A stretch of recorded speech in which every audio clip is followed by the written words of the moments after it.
أحييكم جميعا بتحية الإسلام. السلام عليكم ورحمة الله وبركاته. الحمد لله الذي أرسل رسوله بالهدى ودين الحق ليظهره على الدين كله وكفى بالله شهيدا. أشهد أن لا إله إلا الله وحده لا شريك له وأشهد أن محمدا عبده ورسوله لا نبي بعده. اللهم صل على سيدنا محمد وعلى آل سيدنا محمد. Alhamdulillah, segala puji bagi Allah Subhanahu wa Ta'ala yang telah memanjangkan usia dan rezeki kita dengan berbagai keberkahan, yang telah menurunkan wahyu kepada kita, yang telah memberikan kita petunjuk berupa kitab Allah dan sunnahnya, sunnah-sunnah nabinya, sehingga pada hari ini kita diberikan kesempatan oleh Allah untuk kembali memakmurkan masjid ini dengan mengerjakan salat subuh berjamaah serta menghidupkan majelis-majelis iman dan zikir, majelis-majelis ilmu dan hidayah, yang mana kedua tempat itu merupakan tempat yang bisa jadi hari ini sangat langka untuk kita jumpai di tengah kaum muslimin, di tengah berbagai gemerlapnya fasilitas-fasilitas dan kenikmatan-kenikmatan duniawi. Bapak Ibu jamaah masjid Al-Ikhlas yang dirahmati Allah Subhanahu wa Ta'ala, di kesempatan ini kita telah sampai pada episode Sirah Nabawi setelah Rasulullah membangun perjanjian dengan kaum muslimin dan orang-orang Yahudi yang disebut dengan Sahifatul Madinah. Maka kita telah memasuki babak baru di mana 1 tahun kemudian nantinya akan terjadi konfrontasi yang penuh dengan berbagai ketegangan, dan di tengah kesempitan itu kita mendapati bahwa kaum muslimin adalah orang-orang yang senantiasa memiliki belief atau keyakinan yang tidak tergoyahkan dengan peristiwa yang disebut dengan Perang Badar. Bagaimana 1 tahun sebelum Perang Badar itu terjadi? Pada bagian sebelumnya kita telah membahas jauh mengenai berbagai tekanan dan penyiksaan yang dialami oleh kaum muslimin yang dilancarkan oleh orang-orang kafir Makkah. Sebagaimana yang kita pahami bersama bahwa orang-orang kafir Makkah begitu marah dan jengkelnya karena sahabat-sahabat Nabi berikut beliau sendiri sudah keluar atau berhasil keluar dari tekanan yang diberikan oleh kaumnya, kaum Quraisy, yang mana penduduk Yathrib adalah penduduk yang bisa dibilang tidak kenal mati. Mereka punya prajurit-prajurit tangguh, satuan-satuan tempur yang sangat fanatik kepada kabilahnya. Maka kalau terjadi peperangan antara Makkah dan Yathrib atau Makkah dan Madinah, tentu itu akan merugikan kedua belah pihak. Sehingga mereka kemudian memiliki satu cara terakhir, yaitu melakukan korespondensi, Bapak Ibu. Jadi menulis surat. Utusan kafir Quraisy ini kemudian mengirimkan sepucuk surat kepada orang bernama Abdullah bin Ubay bin Salul. Jadi hidup bersama dengan Nabi, tinggal dan bertatap muka dengan Nabi, tapi dia tidak mengimani Nabi dari batinnya. Tapi dia menampakkan di tengah kaum muslimin perilaku-perilaku orang-orang Islam yang kita sebut dengan perilaku nifak. Orang yang nifak itu disebut munafik. Abdullah bin Ubay bin Salul ini sebagaimana kita pernah bahas di episode sebelumnya bahwa dia adalah orang yang hampir saja diangkat menjadi pemimpin orang-orang Yathrib. Sampai kemudian Rasulullah SAW datang dengan utusan-utusan beliau, para sahabat-sahabatnya, tim khusus yang berdakwah, yang menyebarkan ajaran Islam, sehingga mereka kemudian penduduk Yathrib beriman nyaris keseluruhannya. Jadi tim yang berisi para pemuda-pemuda hebat. Ada Sayyidina Mus'ab bin Umair yang nanti di perang Uhud itu beliau syahid. Kemudian ada Sa'ad bin Mu'az, pemimpin kaum Aus, dan Sa'ad bin Ubadah, pemimpin kaum Khazraj. Lalu ada Usaid bin Hudayr, ya, dan As'ad bin Zurarah. Kalau bisa dibayangkan ini 5 orang Power Ranger gitu ya. Tim yang kemudian dibentuk oleh Mus'ab bin Umair, 4 orang Ansor dan dirinya sendiri sebagai ketua grupnya begitu. Satu katibah, satu kutaib, ya. Satu peleton kecil, ya, prajurit dai mubalik pejuang Islam yang kemudian menjadi cahaya hidayah pertama di Madinah. Jadi orang-orang kafir Quraisy Mekah itu menulis surat yang isinya, sesungguhnya kalian telah menampung orang di antara kami, maksudnya Nabi Muhammad, demi Allah, ya, jadi mereka mengenal Allah, ya, kami benar-benar akan memeranginya atau kalian mengusirnya dari Yasrib. Atau biarlah kami mendatangi kalian dengan mengerahkan semua kekuatan kami dan kami habisi kalian dan menawan wanita-wanita kalian. Jadi sudah gelap mata Bapak Ibu bahwa orang-orang kafir Quraisy ini harus melakukan yang namanya ancaman. Jadi kalau bisa dibilang kekuatan Mekah dan Yasrib ini setara, tapi Mekah ini berani kemudian ultimatum, ya. Sebagaimana ultimatumnya Inggris, ya, ketika peristiwa 10 November. Ultimatum itu kan diberikan tanggal 22 Oktober, ya, 1945 di Jalan Bubutan Gang 6 nomor 2. Ya, dibahas oleh para ulama di Jalan Bubutan Gang 6 nomor 2 itu yang sekarang menjadi kantor PCNU Surabaya. Itu ulama berkumpul sih untuk membahas ultimatumnya. Maka ultimatum Inggris, ya, pada waktu itu, karena mereka bahasanya kan ultimatum, ya. Kalau kita mengenal bahasa resolusi jihad, ya, pada waktu itu akhirnya sekarang ini dikenal sebagai Ali Santri. Itu awalnya karena dirilisnya resolusi jihad. Jadi kalau kemudian bangsa luar itu melakukan ultimatum, tentu ini sesuatu yang luar biasa dan tidak sembarangan disikapinya. Maka dengan datangnya surat ini, Abdullah bin Ubay bin Salul terpengaruh untuk mengikuti teman-temannya dari kalangan musyrikin Mekah. Ini kalau nggak dituruti bisa pecah perang.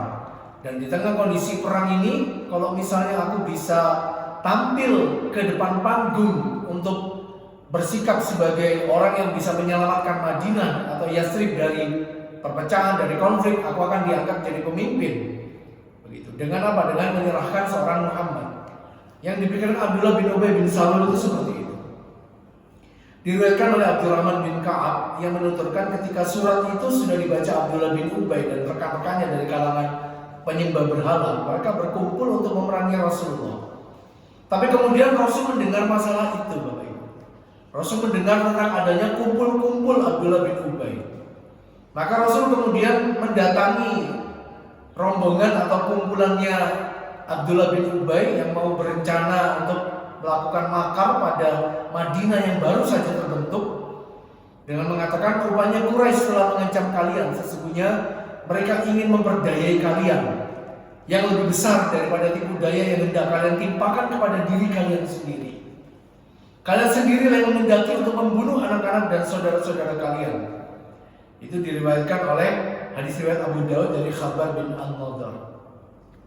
Jadi Rasul melakukan diplomasi, ya, untuk membatalkan rencananya Abdullah bin Ubay bin Salul. Maka kemudian dia juga akhirnya mengurungkan niat, dan satu persatu rekan-rekannya yang berasal dari orang-orang Madinah yang setuju saja untuk melakukan makar kepada Rasulullah batal. Jadi Bapak Ibu dirahmati Allah Subhanahu wa taala, perang itu jalan terakhir. Perang itu jalan terakhir. Dan konteks perang dalam jihad fisabilillah di era Rasulullah keseluruhannya itu bercerita tentang pertahanan diri atau strategi menuju itu, yang sifatnya ekspansi, yang merupakan jalan dakwah Islam. Bagaimana memerdekakan mereka dari perbudakan, memerdekakan mereka dari penyembahan kepada selain Allah, itu dilakukan setelah Rasulullah wafat. Setelah Rasulullah wafat, lebih tepatnya ketika di era Sayyidina Umar bin Khattab, dengan ekspansi terjauhnya yaitu Mesir, yang mayoritas penduduknya pada waktu itu adalah Kristen Koptik. Itu dilakukan baru di era Umar bin Khattab, pertengahan periodenya Umar bin Khattab, dengan panglimanya bernama Amr bin As. Jadi dijadikan gubernur akhirnya beliau di Mesir oleh Umar bin Khattab. Itu baru pada sepeninggal beliau. Pada era beliau keseluruhan peperangan dalam Islam itu semuanya dalam rangka membela diri karena dianiaya, karena dizolimi, karena dirampok, dibegal, diambil hartanya, dirampas dan sebagainya. Dan dalam perang itu namanya harta rampasan boleh dirampas balik. Dalam perang itu begitu. Tidak ada harta rampasan, monggo, pinara, tidak ada Bapak Ibu. Namanya perang itu kemudian terjadi perebutan karena ini masalah kepemilikan. Tapi bagaimanapun ya, Abdullah bin Ubay bin Salul ini tetap melakukan kontak ya, sambil melihat situasi yang berkembang. Apakah kemudian terjadi eskalasi interaksi yang itu ditandai dengan, karena Madinah itu kan jalur dagang ya, antara Makkah ke Syam. Itu ada di Madinah, kemudian ke Yaman ya. Makanya surah Al-Quraish ya, surah di juz 30 itu cetak biru tentang sejarah kenapa Makkah itu begitu membenci faksi Madinah. Itu ada di surat itu sebenarnya. Karena di Makkah itu kunci untuk melakukan perdagangan rihlatas syita'i was-shaif. Perdagangan untuk melakukan perjalanan dari utara yang panas dan selatan yang dingin. Rihlatas syita'i was-shaif itu berbicara tentang bagaimana posisi geopolitik dan strategisnya Madinah. Yang perjalanan itu dilakukan oleh canggahnya Rasulullah SAW, namanya Qusay. Qusay. Rasulullah bin Abdullah bin Abdul Muttalib bin Hashim bin Abdul Manaf bin Qusay. Qusay ini yang melakukan perjalanan pertama kali 200 tahun sebelum Rasulullah lahir ke dunia, tentang tradisi orang-orang Quraisy melakukan perjalanan dagang ke utara dan selatan, musim panas dan musim dingin. Itu ada di surah itu. Jadi banyak surah-surah di Al-Quran itu kita sekedar menghafal, membacanya, tapi nggak ngerti konteksnya bicara soal apa. Nah ini konteksnya bicara soal posisi geopolitiknya Madinah. Sehingga kenapa Madinah itu begitu dibenci oleh kalangan orang-orang kafir Quraisy. Maka kemudian ada di antara para sahabat itu, jadi para sahabat itu jangan digambarkan semuanya tertindas ya Bapak Ibu. Kalau kita kaji Sirah Nabawi itu ternyata ada sahabat-sahabat itu yang level keberaniannya itu tinggi, cuman nggak kepengen dengan keberaniannya itu ngerusak kondisi kaum muslimin yang baru dapat negara, baru dapat tempat hijrah. Di antara adalah Sa'ad bin Mu'adz. Sa'ad bin Mu'adz ini luar biasa, kalau bahasa kita itu kendelik, nggak karu-karuan. Jadi beliau itu berani untuk melakukan perjalanan umroh Bapak Ibu.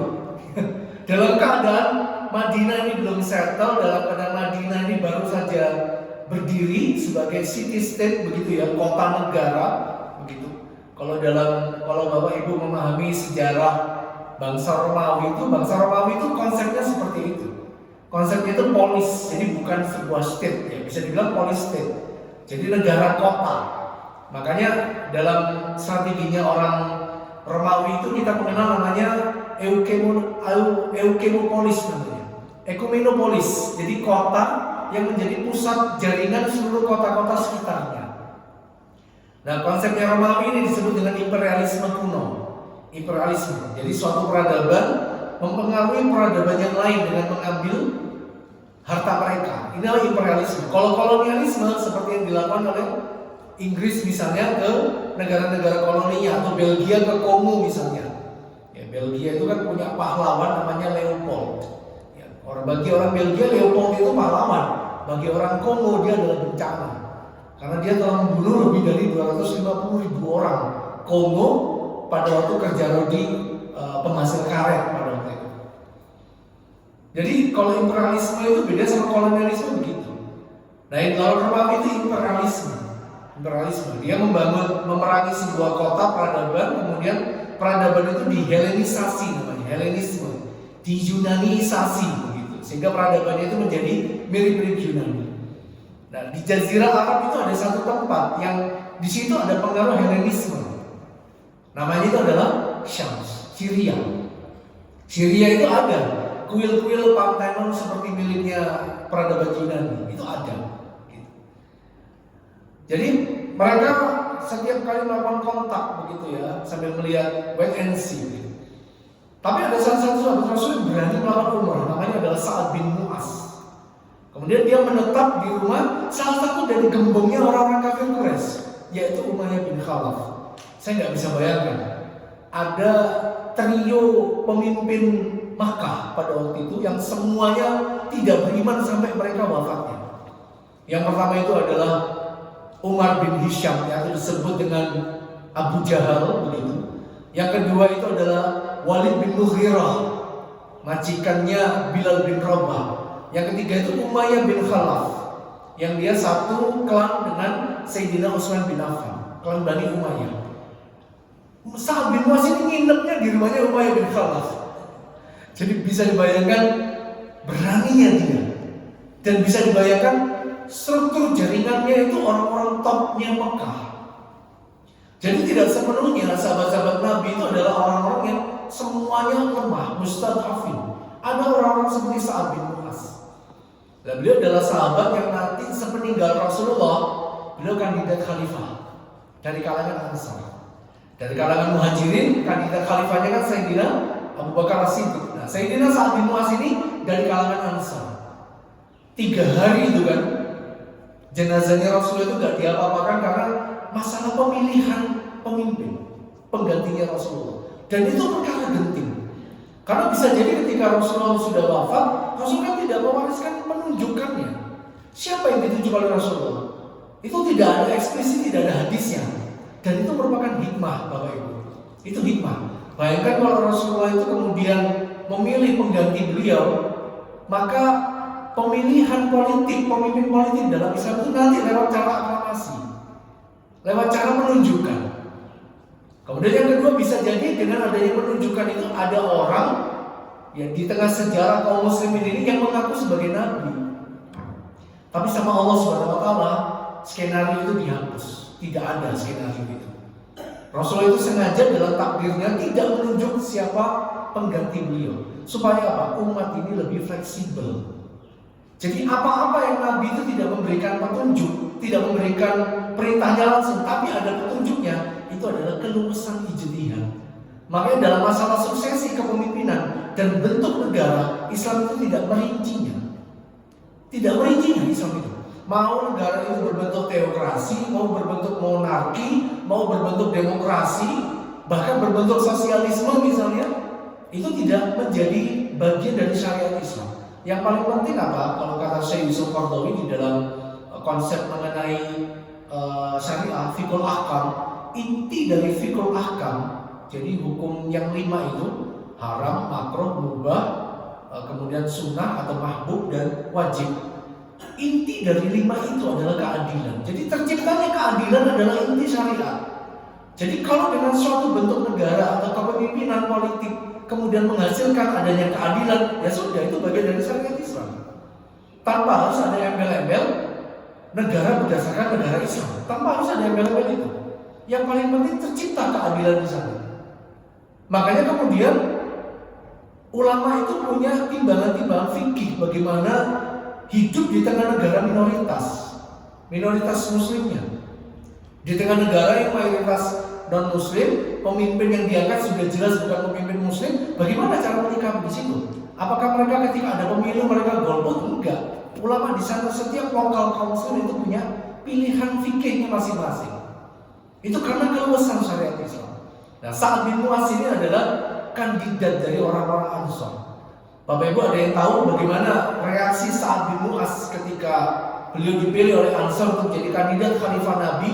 Sembunyi di rumahnya 3 hari berturut-turut dalam keadaan menangis. Ketakutan ketika dikandidatkan, ketika dipilih itu ketakutan dia. Salafus saleh itu seperti itu sikapnya terhadap kekuasaan. Kalau memang kekuasaan itu bisa dihindari, hindari. Salafus saleh itu berpikirannya begitu. Apalagi tidak ada di kalangan salafus saleh itu yang kemudian menyatakan atau mengklaim berjanji saya akan begini, enggak seperti itu. Salafus saleh itu bersikap terhadap peluang untuk menjadi pemimpin. Justru mereka itu apa? Kebanyakan menghindar. Kebanyakan yang justru salafus saleh yang mengajukan diri untuk menjadi pemimpin, malah sama Rasulullah SAW itu ditolak. Contohnya adalah Abu Dzar Al-Ghifari dari Bani Ghifar. Secara militer orang-orang Bani Ghifar itu nggak kenal mati, nggak takut mati. Bani Ghifar itu mantan penyamun, mantan perampok, pernah minta sama Nabi untuk diangkat menjadi gubernur, untuk diangkat menjadi pemungut zakat. Karena definisi gubernur pada waktu itu adalah ketua panitia lembaga amil zakat, Baitul Mal, lembaga Baitul Mal. Jadi peran seorang pemimpin dalam Islam itu selain mengurus urusan umat, mengurus administrasi, menjadi hakim, kemudian mengurusi Baitul Mal, ya, mereka juga ulama. Apa kata Rasulullah kepada Abu Dzar? Kamu itu orang lemah, sedangkan kekuasaan butuh orang kuat. Rasulullah itu tidak melihat dia latar belakangnya dari Bani Ghifar yang merupakan kumpulan pendekar-pendekar yang tidak kenal mati. Rasulullah timbangannya bukan itu definisi kuat. Definisi kuat itu adalah orang yang kuat menahan diri dari segala godaan. Dan Rasul melihat Abu Dzar belum punya sifat itu. Walaupun secara kekuatan militer, kekuatan kemampuan bela dirinya luar biasa hebat. Maka dia melakukan umroh di rumahnya Umayyah bin Khalaf. Dia berkata pada Umayyah, berilah aku waktu sebentar, siapa tahu aku bisa melakukan tawaf di Ka'bah. Dan Umayyah tidak menolak. Artinya apa? Posisi seorang Sa'ad bin Mu'adz ini posisi yang sangat terpercaya, tidak dihalang-halangi, orangnya sangat kuat. Sekelas Umayyah bin Khalaf itu mempersilakan tawaf. Mendekati siang hari bersama Umayyah dia pergi ke Ka'bah kemudian tawaf. Lah Abu Jahal ini ketemu sama dua orang ini, ketemu sama Sa'ad dan Umayyah. Nah Abu Jahal ini gak kenal sama Sa'ad bin Mu'adz. Dia tanya kepada Umayyah, siapa orang bersamamu ini wahai Abu Sofwan? Abu Sofwan itu kunyahnya dari Umayyah bin Khalaf. Kunyah itu ini bapaknya siapa? Itu kunyah. Jadi saya misalnya punya anak namanya Zahid, maka kunyah saya adalah Abu Zahid begitu. Bapaknya Zahid. Umayyah menjawab dia adalah Sa'ad. Abu Jahal itu ngomong ke Sa'ad, bukankah engkau bisa tawaf di Mekah dengan aman? Namun kalian memilih melindungi orang-orang yang keluar dari agamanya, maksudnya agama nenek moyangnya. Kamu itu loh bisa tawaf sewaktu-waktu di Mekah dengan aman, kok ya malah milih melindungi Muhammad.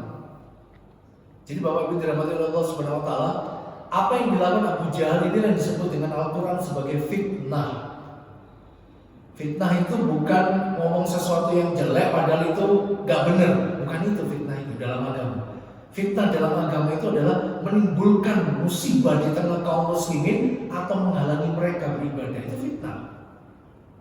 Dan hari ini kita lagi gak kerasa kena fitnah. Lagi gak kerasa. Kasus-kasus karyawan yang lemah, kerja di perusahaan, gak boleh sholat, itu fitnah itu. Cuma kita gak merasa itu fitnah. Kita cuma, oh alah sakno. Tapi gak berubah, gak mengubah keadaan. Atau saudara-saudara kita yang hari ini, saya pernah lihat videonya yang di Gaza itu orang sholat, tentara masuk, keperui orang sholat itu. Mereka lagi ibadah itu loh, dilakukan hal seperti itu fitnah namanya. Karena menghalangi orang dari jalan Allah. Mau memakmurkan masjid gak boleh, itu fitnah. Tapi insya Allah gak terjadi di sini. Makanya banyak-banyak bersyukur Bapak Ibu dalam Allah. Jadi kemudian dia melanjutkan, bahkan kalian bertekad hendak membantu dan menolong mereka. Demi Allah seandainya engkau tidak bersama Abu Sofwan, kalau saja kamu gak punya pertemanan dengan Umayyah bin Khalaf, tentu engkau tidak bisa kembali pada keluargamu dalam keadaan selamat. Maka apa reaksi dari Sa'ad? Saat itu sebagaimana saya bilang, Sa'ad itu orang yang sangat pemberani. Dia mengatakan, demi Allah, jika engkau menghalangiku saat ini, pasti aku akan menghalangimu dengan cara yang lebih keras dalam perjalananmu melewati penduduk Madinah. Dia tahu, saat itu tahu bahwa orang-orang Quraisy termasuk Abu Jahal itu pasti butuh lewat Madinah. Karena kalau mau dagang ke Syam, mereka harus melewati jalurnya Madinah. Jadi kalau punya posisi, kalau punya tempat hijrah, kalau punya pos strategis, kaum muslimin itu akan mudah melindungi dirinya. Kalau punya perwakilan, misalnya di parlemen, perwakilan di instansi apa, perwakilan di mana, minimal ada pembelaan dari mereka, orang-orang beriman. Makanya orang-orang beriman itu jangan tanda kutip jago kandang. Keimanan dan kebaikan umat Islam itu harus apa? Disebar ke semua instansi. Harus ada yang jadi ASN, harus ada yang jadi polisi, harus ada yang masuk ke pemerintahan, orang-orang beriman itu. Kalau enggak ada yang bisa mengawal kepentingan umat Islam di sana. Kalau orang-orang beriman semuanya berada di masjid itu bagus, tapi nggak cukup. Karena kemungkaran itu insya Allah tidak dilakukan di masjid, kemungkaran itu dilakukan di luar masjid. Dan tidak semua kaum muslimin itu pergi ke masjid. Coba Bapak Ibu bayangkan dari sekian puluh soft ini, berapa yang tidak ke sini? Lebih banyak lagi. Lebih banyak lagi yang di luar. Ya, moga-moga mereka sholat di rumah atau sholat di masjid lain. Lebih banyak lagi di luar. Warkop penuh, kedai 24 jam, cangkruk di sana generasi-generasi muda kita. Kalau Bapak Ibu misalnya dekat, ayo mas sholat, kira-kira dapat reaksi apa nanti? Oh pasti Bapak Ibu, masih kayak eksi, gitu kan biasanya. Makanya kita patut bersyukur sekali lagi kalau punya basis dakwah seperti masjid ini, tempat kita memproduksi kebaikan-kebaikan. Kita mau melaksanakan kebaikan itu sulit kalau tidak pakai cover nama masjid. Kalau tidak pakai cover nama masjid itu relatif lebih sulit. Makanya umat Islam itu memang harus punya banyak lembaga, punya yayasan, punya lembaga pengelola apa dan sebagainya, harus punya, supaya melakukan penetrasi kebaikan sosial, penetrasi kebaikan ke masyarakat itu mudah. Seperti kaum muslimin ini, karena punya bargaining position, mengamankan Madinah sebagai jalur utama perdagangan menuju Syam, aman. Bisa punya serangan balik. Maka kemudian orang-orang Quraisy itu setelah peristiwa itu mengirim utusan lagi kepada kaum muslimin untuk menyampaikan pesan ultimatum. Jangan kalian bangga terlebih dahulu karena kalian bisa meninggalkan kami ke Yasrib. Kami akan mendatangi kalian lalu merenggut dan membenangkan tanaman kalian di halaman rumah kalian. Artinya apa? Meratakan Yasrib jadi tanah. Itu yang dilakukan Israel hari ini. Bapak Ibu tahu alih-alih kenapa Gaza itu dibom terus-menerus, bahkan sekarang sampai ke tepi barat. Sampai ke tepi barat. Jadi hampir keseluruhan Palestina itu sudah dijajah sama Zionis ya. Saya tidak pernah menyebut negara Israel, saya menyebut negara Palestina terjajah. Negara Palestina terjajah. Jadi Palestina terjajah itu tidak menyisakan dua tempat. Sekarang tepi barat itu diratakan. Karena mereka tidak akan berhenti sampai menguasai Sungai Nil, separuh Jazirah Arab, Syam sampai dataran Golan, Irak dan Iran. Tidak akan berhenti. Itu namanya Israel Raya. Alih-alih pakai bulldozer, paling murah pakai apa? Pakai bulldozer itu lama dan mahal. Paling murah pakai apa? Bom. Jadi bayangkan camp itu, perkemahan para pengungsi dibom. Sekarang itu Gaza itu sekarang dibagi jadi dua, garis kuning. Ada garis merah perbatasan ya tembok itu ya, yang memisahkan Gaza dengan Palestina terjajah, Tel Aviv dan sebagainya. Ada namanya garis kuning, yang itu sekarang sudah mulai dilewati oleh Israel. Jadi Gaza itu sudah menyisakan pantai saja sekarang itu, Bapak Ibu. Berat kondisi kaum muslimin di sana itu. Kalau kita nggak melakukan pembelaan kepada mereka, minimal berdoa atau boikot, itu agak susah. Saya di keluarga saya itu sudah menerapkan boikot 20 tahun yang lalu. Sejak 20 tahun yang lalu. Bukan mengharamkan, tetapi ini strategi perang. Saya Netflix nggak ada. Saya nggak punya Netflix. Kenapa? Nggak saya install, nggak langganan juga. Nggak langganan juga. Saya bahkan menyampaikan sama teman-teman saya, kalau punya komunitasnya komunitas kebaikan, sedekah, di situ menggunakan topeng superhero, Spider-Man, Captain America, Iron Man, tolong jangan promosi dulu hari-hari ini. Saya sering bilang begitu. Jangan pernah promosikan, flexing, selfie, lagi ke bioskop nonton Spider-Man, nonton ke bioskop nonton serial-serial Marvel, jangan. Nek pengen nonton, kebelangan nonton dhewe ning omah. Ojo ning bioskop. Kalau saya begitu, karena kita lagi kondisi perang, Bapak Ibu. Kalau bisa sebisa mungkin gak usah makan di tempat-tempat ayam crispy yang impor-impor itu. Saya apa? Lebih baik Sabana fried chicken, Isana fried chicken, geprek ensu, produk-produk lokal saja, menghidupkan UMKM lokal daripada yang sifatnya bermerek. 20 tahun saya melakukan itu sama keluarga. Minuman sama, alhamdulillah Santri, ini punya pondok pesantren. Ada merek Mako, Mahan, Godako, punya santri pesantren yang lain juga bagus, nggak apa-apa. Bagus sih. Memang kita nggak bisa memboikot keseluruhan 100%, nggak bisa. Tapi minimal kita punya sesuatu yang kita persembahkan untuk perjuangan Islam. Untuk perjuangan Islam, sebisa mungkin, sekecil mungkin. Kalau memang nggak terhindarkan atau dikasih, nggak apa-apa, silakan. Tapi perang itu begitu, Bapak. Logikanya perang itu memang nggak nyaman. Memang nggak nyaman. Jadi mereka sudah melakukan ultimatum, ancaman seperti itu, dan Rasulullah sudah yakin, berada pada level yakin bahwa sebentar lagi perang akan meletus, perang tidak akan terhindarkan. Mau mengelak seperti apapun, takdirnya sepertinya perang.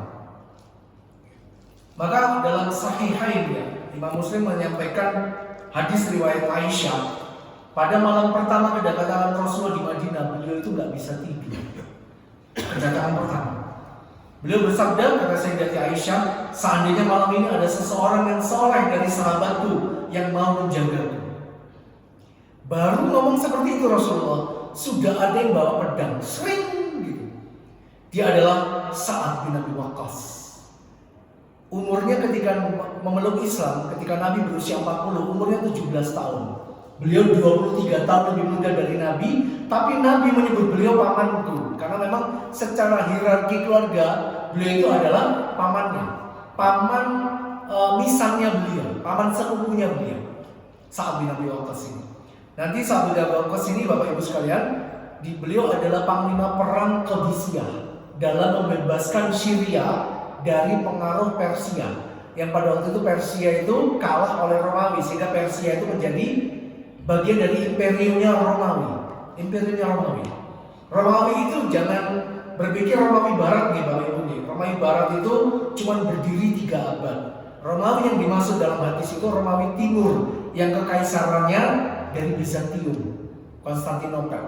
Ya, Bizantium. Jadi yang dimaksud kekaisaran Bizantium Romawi. Itu 1 milenium. Jadi imperiumnya Romawi Timur atau Bizantium itu 1 milenium, 1000 tahun. Cuman yang kita tahu Romawi itu kan Romawi Barat, jadi ibu kotanya Roma. Padahal enggak. Romawi Barat itu runtuh 3 abad saja. Tapi Romawi Timur sampai 1 milenium, 1000 tahun. Nah, Sa'ad bin Abi Waqqas ini adalah pahlawan perang Qadisiyah. Yang beliau itu sekali memanah itu bisa pakai 3 anak panah dan semuanya tepat. Bapak Ibu kalau ke Magelang, di situ ada desa namanya Temboro, pesantren milik teman-teman jamaah tabligh. Di situ ada salah satu keturunan Rasulullah namanya Habib Qori. Beliau punya sanad memanah dari Sayyidina Sa'ad bin Abi Waqqas. Beliau punya sanad memanah cara sahabat Sa'ad bin Abi Waqqas. Dan ilmu itu diperhatikan oleh Imam Asy-Syafi'i. Imam Asy-Syafi'i itu punya 6 buah anak panah. Beliau kalau memanah 6-6-nya 100% kena. Tapi beliau selalu melesetkan 1 anak panah. 5-nya tepat, 1-nya meleset. Kenapa? Karena kesempurnaan hanya milik Allah. Beliau tidak ingin setiap panah yang tepat itu memunculkan sifat riya di dalam dirinya, sifat ujub di dalam diri. Maka beliau memelesetkan salah satu panahan beliau. Jadi sunnahnya Sa'ad bin Abi Waqqas ketika memanah itu ada. Misalnya ketika memegang mana, Bismillahirrahmanirrahim. Ketika kemudian ditarik, la haula wala quwata illa billah. Ketika dilepas, Bismillah, masya Allah. Ketika meleset, subhanallah. Ketika tepat, alhamdulillah. Jadi memanah dalam Islam itu ada zikirnya. Memanah dalam Islam itu. Kalau kita konversikan hari ini, apakah setiap kaum muslimin sekarang harus memanah? Tidak juga. Kalau panah itu identik dengan yang namanya senjata. Senjata hari-hari ini itu apa, Bapak Ibu? Sekarang anak-anak kita itu tidak harus menguasai ilmu memanah dan berkuda. Anak-anak kita harus menguasai namanya AI, menguasai namanya ilmu teknologi, menguasai namanya finansial, kecerdasan literasi finansial. Itu harus punya sekarang itu. Senjatanya itu sekarang. Kemarin waktu kajian Permas di sini, ya saya ngusulkan sama adik-adik pasca kajian itu, kalau mau rame teman-temannya datang, yang pertama jadikan kajiannya rutin, tidak harus saya yang mengisi. Yang kedua, sebelum beberapa hari sebelum acara, pakai flyer yang disebarkan ke grupnya takmir, grupnya bapak-bapak atau ibu-ibu, pakai AI kalau nggak bisa desain. Langganan Canva kan 500 ribuan, 499 ribu per tahun. Kalau bapak ibu mau investasi, kasih satu anak emas, kasih modal langganan Canva untuk bikin flyernya kegiatan-kegiatan Permas. Jadi untuk bikin flyer itu sekarang udah nggak butuh Canva lagi loh bapak ibu, bisa nge-prompt pakai AI. Saya itu sekarang kalau bikin pengumuman atau apa, flyer pakai AI, ngetik, nge-prompt namanya, ngasih instruksi kepada artificial intelligence. Anak-anak kita harus bisa seperti itu sekarang. Belajarnya jangan di luar, belajar di masjid aja. Undang salah satu pakar, saya punya kenalan salah satu pakar AI, bagaimana nge-prompt dengan benar. Makanya pekerjaan-pekerjaan masa mendatang itu Bapak Ibu akan ada yang hilang. Contoh pekerjaan yang akan ada hilang, kemungkinan besar itu adalah customer service. Customer service itu sekarang pakai AI. Bahkan WhatsApp bisnis itu ada langganannya 18.900 rupiah per bulan minimal, itu menggunakan AI Meta sebagai asisten kita. Ngeri ya. Bahkan besok itu sudah gak butuh lagi ahli akuntan, pakai AI, dikasih prompt, dikasih instruksi yang benar, dia akan menganalisa pembukuan. Sekarang seperti itu Bapak Ibu. Bahkan kalau menurut saya ini rada ngeri. Ada namanya AI Kitabpedia. Jadi dia menganalisa kitab-kitab Islam, kemudian menyampaikan fatwa hukum, dan itu berbahaya. Kenapa? Fatwa hukum itu nggak bisa diserahkan pada mesin. Fatwa hukum itu butuh yang namanya hatinya ulama. Maka Bapak Ibu dirahmati Allah Subhanahu wa taala, Sa'ad bin Abi Waqqas ini menawarkan diri. Apa yang mendorongmu ke sini wahai Sa'ad? Maka Sa'ad bin Abi Waqqas mengatakan, aku merasa khawatir dengan keamanan Rasulullah. Aku datang dengan maksud menjaga engkau. Beliau kemudian mendoakan Sa'ad, setelah itu bisa tidur. Maka turunlah ayat Surah Al-Maidah ayat ke-7. Wallahu ya'simuka minan nas. Allah memelihara kamu dari gangguan manusia. Setelah kemudian turun ayat itu, beliau mendongakkan kepala dari lubang jendela, karena jendela kamar beliau itu langsung ke Masjid Nabawi. Beliau bersabda pada sahabat yang ada di sana, wahai para sahabat, beranjaklah dari tempatku karena Allah telah menjagaku. Pemimpin itu kalau merasa aman dengan adanya perlindungan Allah, dia nggak butuh pengawalan buahnya. Pejabat kita itu rada nyusahin namanya. Kalau berjalan beriringan itu nutup semua jalan. Akhirnya buahnya rakyat itu kan kesel, dibel, dikasih dan sebagainya. Ini kan sebenarnya warisan kolonialisme, sisa-sisa kolonialisme, penjagaan pengawalan pejabat sampai sedemikian banyak dan panjangnya, dan itu kan butuh APBN, itu butuh uang gitu.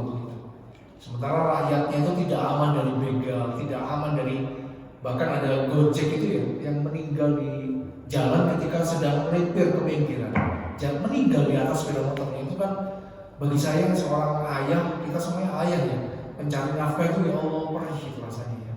Berjuang mencari nafkah untuk keluarga, meninggal, itu syahid Bapak Ibu. Syahid itu ada dosa yang tidak diampuni oleh Allah, bahkan dengan pahala sholat dan pahala puasa. Itu adalah kelelahannya seseorang keluar rumah mencari nafkah yang halal untuk keluarganya. Jadi beliau mengatakan pada para sahabat, aku aman dari gangguan manusia, kalian nggak usah memikirkan aku lagi. Pemimpin seperti itu, keselamatan rakyatnya dulu. Bayangkan kalau sahabat itu harus punya waktu sif-sifan jaga Rasulullah, repot itu para sahabat.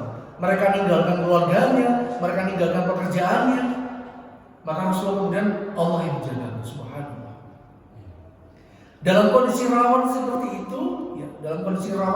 itu, jadi mulai dari bulan Rasulullah itu sampai ke Madinah itu 12 Rabiul Awal sampai kemudian akhir bulan Sya'ban.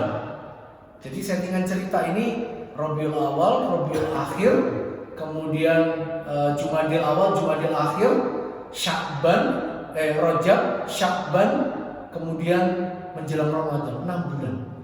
6 bulan di Madinah kondisinya genting. Karena sudah ada ultimatum lewat utusannya orang kafir kepada kaum muslimin, sudah ada ultimatum. 6 bulan ini masa-masa menegangkan. Di tengah kondisi seperti itu Bapak Ibu, turunlah ayat yang mengizinkan kaum muslimin angkat senjata. Bunyinya adalah ada di surah Al-Hajj ayat ke-39. Bunyi ayat itu, "Udzina lil ladzina yuqataluna bi annahum zulimu wa innallaha 'ala nasrihim laqadir." Telah diizinkan bagi orang-orang yang diperangi karena sesungguhnya mereka telah dizalimi, dan sesungguhnya Allah benar-benar Maha Kuasa menolong mereka itu. Ayat itu berisi tentang izin untuk berperang karena mereka dizalimi. Artinya status hukum perang pada waktu itu adalah sunnah muakkad. Sunnah muakkad. Kecuali ayat itu nanti berbunyi, "Kutiba alaikumul qital." Telah diwajibkan kepadamu untuk berperang. Itu baru kemudian menjadi fardhu ain. Berdosa kalau nggak ikut perang pada waktu itu. Tapi perang Badar pada waktu itu kaum muslimin turun ayat yang berbicara tentang sunnahnya ikut perang. Apakah ada sahabat yang tidak ikut berperang? Gak ada, Bapak Ibu. Kecuali mereka yang saat ini masih berada di Ethiopia. Salah satunya adalah Sayyidina Ja'far As-Shadiq dan juga Sayyidina Utsman bin Affan dan putri Rasulullah namanya Ruqayyah. Itu masih ada di Ethiopia sampai nanti tahun ke-4 tahun ke-5 Hijriah baru mereka pulang. Karena kondisi Ethiopia dan Madinah itu jauh dan nggak ada sosial media di sana. Jadi kalau mau ada berita-berita update begitu ya harus ada lewat jalan pedagang. Kalau nggak begitu harus nunggu. Maka Sayyidina Utsman itu baru ikut ke Madinah itu ya setelah ada kabar dari Mekah. Ayat ini diturunkan di tengah beberapa ayat yang memberi petunjuk bagi mereka bahwa izin berperang itu dimaksudkan untuk mengenyahkan kebatilan. Di antaranya itu adalah halangan-halangan beribadah. Halangan-halangan beribadah. Ini ada di ayat yang berikutnya. Makanya ayat di Al-Quran itu tidak disusun berdasarkan kronologi, tapi disusun berdasarkan disusun berdasarkan peristiwanya. Ayat yang berbicara tentang izin berperang itu ayat ke-39. Tapi ayat yang berbicara tentang petunjuk mengenai izin perang itu ada di ayat 41. Berarti apa? Turunnya 41 dulu, baru kemudian ayat ke-39. Jadi makanya ayat-ayat di Al-Quran itu bukan berurutan, tidak kronologik. Karena ini bukan kitab sejarah. Al-Quran itu kitab petunjuk Huda, bukan kitab sains, bukan kitab sejarah. Sehingga mencari sejarah mulai urutnya turunnya wahyu sampai ke akhir nggak berarti, malah sulit kita menghubungkan antara peristiwa. Jadi memang harus mengetahui ilmu namanya asbabun nuzul, Bapak Ibu. Ada ilmu sendiri, ilmu tentang sebab-sebab turunnya ayat. Maka kemudian setelah izin ini turun, sikap Rasulullah bagaimana? Apakah langsung perang Badar? Ternyata tidak, Bapak Ibu. Perang Badar itu adalah perang keberapa? Orang kalau nggak baca sejarah, perang Badar taunya perang pertama dalam Islam. Salah. Perang Badar itu perang ke-9. Ada 8 perang sebelumnya, di mana tidak semua ekspedisi perang itu menghasilkan konflik bersenjata. Ada yang cuma hadap-hadapan, kemudian nggak jadi. Ada yang sudah lempar-lemparan panah, tapi nggak jadi konfrontasi, itu ada. Jadi ada 8 ekspedisi, 6 Sariyah dan 2 Ghazwah. Apa beda Sariyah dan Ghazwah? Sariyah itu ekspedisi perang para sahabat yang itu tidak ada Rasulullah. Sedangkan Ghazwah itu adalah perang yang kemudian dipimpin langsung oleh Nabi Muhammad SAW. Jadi ada banyak utusan Nabi dari para sahabat-sahabat Nabi yang utama, mayoritasnya muhajirin menjadi panglima perang. Bapak Ibu, sebelum kita masuk nanti ke arah 8 perang itu apa saja sampai akhirnya eskalasinya memuncak menjadi perang Badar Kubra, saya mau menyampaikan begini, Bapak Ibu. Kalau kita telusuri sejarah, ternyata perang yang dilakukan Rasulullah pada tahun kedua Hijriah, tepatnya pada awal bulan Syawal tahun kedua Hijriah, itu diawali oleh perang Sifur Bihr tahun pertama Hijriah, tanggal 1 Ramadan. Artinya apa? Perintah puasa sudah turun. Perintah puasa hari pertama dikongkon perang. Yang memimpin itu adalah Sayyidina Hamzah bin Abdul Muthalib. Pertama saya membayangkan, pertama kali puasa ya, langsung perang, dipimpin oleh Sayyidina Hamzah bin Abdul Muthalib. Dan Bapak Ibu, saya tidak mendapati dalam kitab sirah 6 bulan Rasulullah di Yasrib ada ceritanya para sahabat itu dilatih perang sama Nabi? Tidak pernah. Jadi begitu turun perintah untuk bisa berperang, langsung budak, tidak pakai latihan. Dan kok bisa berani, kok bisa menang Bapak Ibu?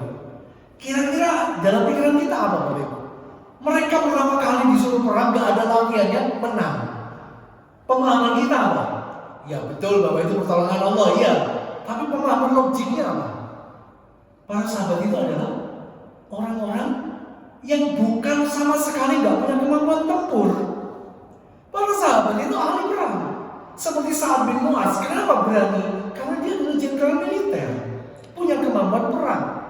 Pertanyaannya, kalau para sahabat itu punya kemampuan tempur dan militer, kenapa pada fase Mekah gak ada yang melakukan kudeta atau perlawanan? Subhanallah, 13 tahun Rasulullah berdakwah di Mekah, sampai kemudian dakwahnya sampai di Madinah, gak ada satupun para sahabat yang mengangkat senjata melakukan kudeta. Ini berarti apa? Rasulullah itu tidak ingin proses dakwah Islam ini melewati sebuah masa transisi yang tidak smooth. Maka di tengah masa transisi itu, untuk menembangkan kebatilan, itu gak bisa langsung kudeta, gak bisa langsung melakukan perlawanan, angkat senjata. Tapi apa? Fondasinya dibangun dulu. Fondasi itu apa? Akidah atau tauhid. Kalau fondasinya ini sudah kuat, 13 tahun masa penanaman fondasi itu, sisanya pasti tinggal menunggu waktu saja.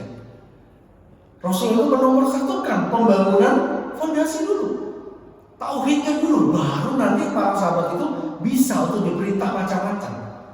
Kalau keimanannya sudah kuat, yang lain tinggal menunggu waktu. Ini juga untuk menjaga orientasi para sahabat, supaya dalam setiap aktivitas perangnya betul-betul disandarkan untuk mencari ridha Allah. Karena perang itu godaannya berat Bapak Ibu. Di antara godaan perang itu apa? Ghanimah. Perang dapat harta rampasan banyak, langsung cepat kaya mendadak. Cepat seperti itu. Kalau yang namanya hati itu gak ditata, akidah gak dibeneri, gak ada tazkiyatun nufus, maka perang ini hanya akan menambah daftar kerusakan di muka bumi ini.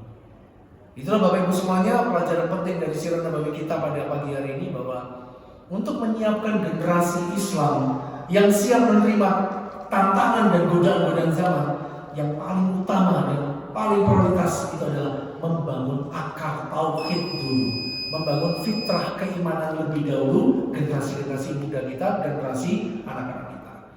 Walau bisa, insya Allah kita akan meneruskan kajian ini pada bulan depan dengan episode 8 peperangan yang dialami oleh Rasulullah dan para sahabatnya sebelum perang Badar. Kita sempurnakan pertemuan kita pada pagi hari dengan baca Alhamdulillah, istighfar, astagfirullahaladzim, dan doa penutup majelis. Subhanakallahumma wa bihamdika, asyhadu an la ilaha illa anta, astaghfiruka wa atubu ilaik. Wassalamualaikum warahmatullahi wabarakatuh.